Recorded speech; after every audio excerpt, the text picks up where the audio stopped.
Jour de confinement numéro 372, enfin c'est mon ressenti là. Je me lève tranquillement et là, je vois la vidéo de Solid Mike. Gaïs, putain, c'est quoi ce beans là? Oh, je compte sur toi et ta lanterne pour nous éclaircir là, je comprends pas. Est-ce que tu peux rajouter au montage, tu mets des antennes là, sur ta tête pendant que tu expliques? Ça serait cool, ça serait sympa. Il fallait, au moins pour ma curiosité personnelle, que je résolve ce mystère. Mais pourquoi diable m'a-t-il demandé de mettre des antennes? Est-ce à cause des aliens? Me prend-il pour un insecte? Les gens avec des antennes sont-ils plus intelligents? Est-ce qu'ils pensent que je capte la 4G? Espèce d'enfoiré. Non, plus sérieusement, c'est bien sûr de ce problème dont je veux te parler aujourd'hui, c'est-à-dire les abdos de Solid Mike qui ont disparu après un challenge. Et après quelques recherches, voici ce que j'ai trouvé.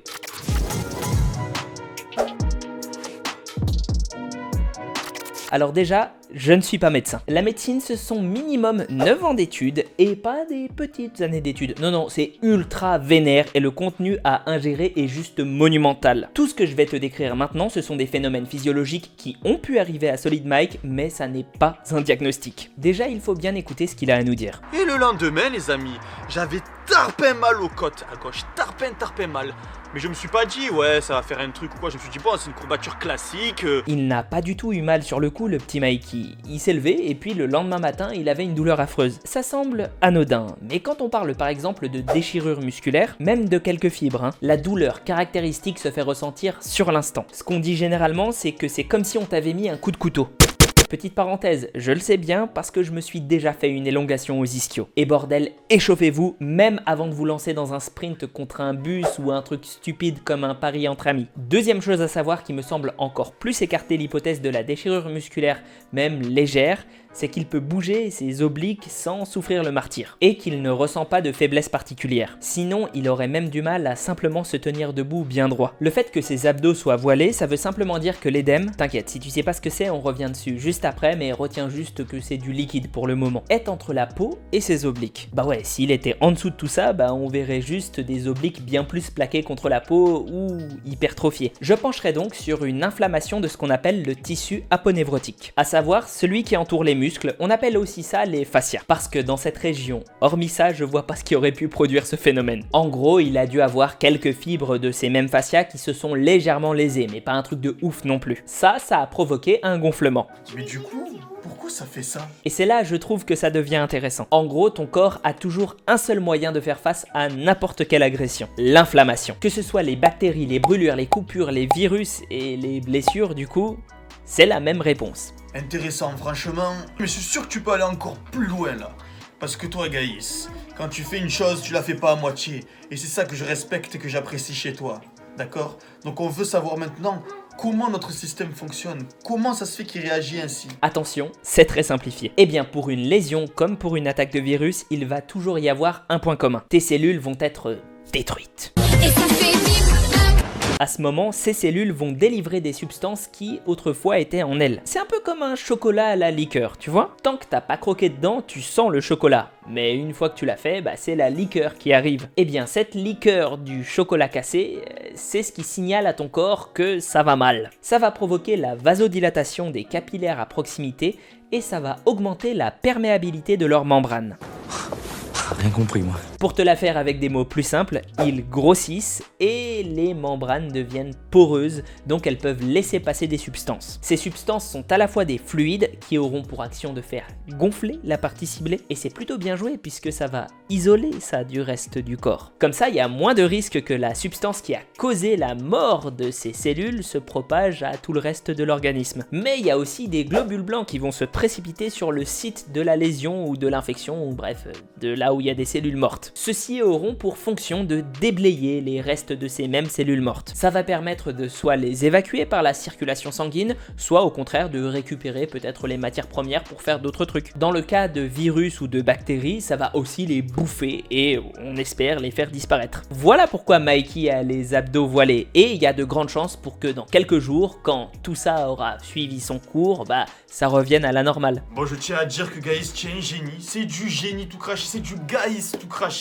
Parce que ça fait une semaine que j'ai fait le challenge. 2 jours plus tard, j'étais inflammé. Et 5 jours plus tard, c'est revenu.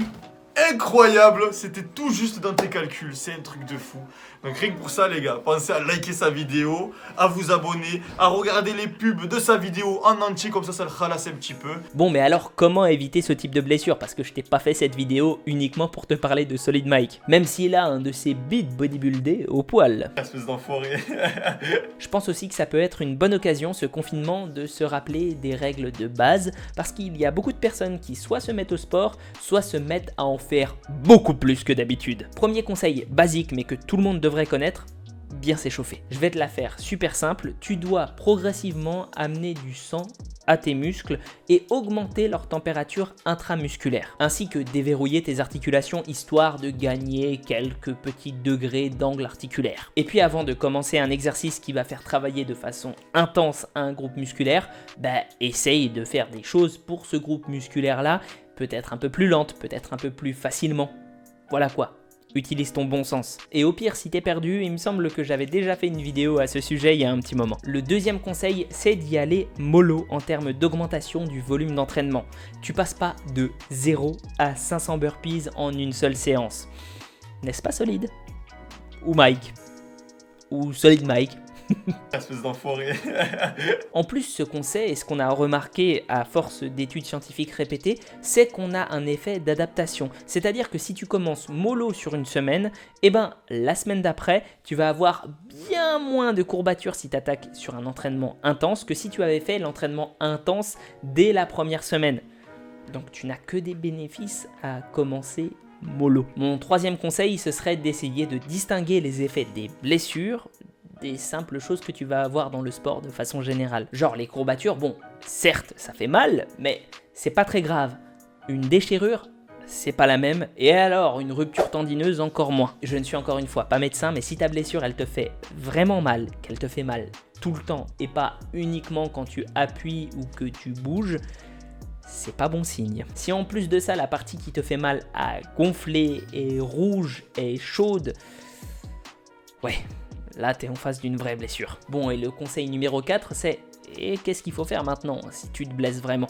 Déjà, il y a plein de petits trucs à savoir. On dit souvent qu'il faut élever la partie qui a été lésée, histoire d'éviter qu'un édème trop gros ne se forme, mais aussi de la compresser et puis de la mettre au repos. La glace est extrêmement controversée, on la recommande plus trop puisqu'elle empêche les mécanismes de l'inflammation. Et comme on vient de le voir, l'inflammation est un processus naturel nécessaire à la réparation. Moi maintenant, je ne la recommande plus que pour ses effets analgésiques, à savoir qu'elle soulage la douleur. Donc si jamais la douleur est vraiment insupportable, tu peux mettre de la glace, mais sinon, n'en mets pas. Et puis il faut faire des trucs qui semblent, un peu moins intuitifs. Déjà, il faut absolument éviter d'immobiliser complètement la partie ciblée, à moins bien sûr que ce soit une fracture ou un truc vraiment très grave. Parce que si on bouge plus, on perd notre fonction et souvent on a remarqué que ne pas bouger, ça faisait qu'on récupérait moins vite des blessures. Je te dis pas du coup de faire l'extrême inverse et de vivre ta vie normalement en faisant des entraînements super bourrins et super lourds dessus.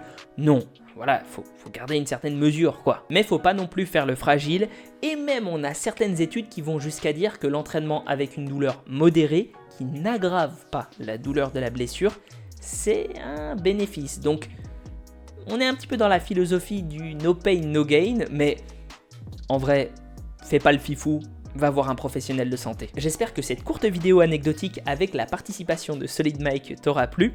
N'hésite pas à t'abonner, liker, partager, moi ça m'aiderait beaucoup. Et puis sinon, tu peux suivre mon travail aussi sur Instagram. Tu peux me laisser une petite pièce sur Utip ou Tipeee, mais surtout, tu peux venir sur le Discord pour discuter avec nous. On va t'aider à progresser en musculation. Reste solide et la vie sera pour toi un film de cuisse. Peace. Je sais pas, ça m'a fait réagir, c'était sympa. T'en as pensé quoi ?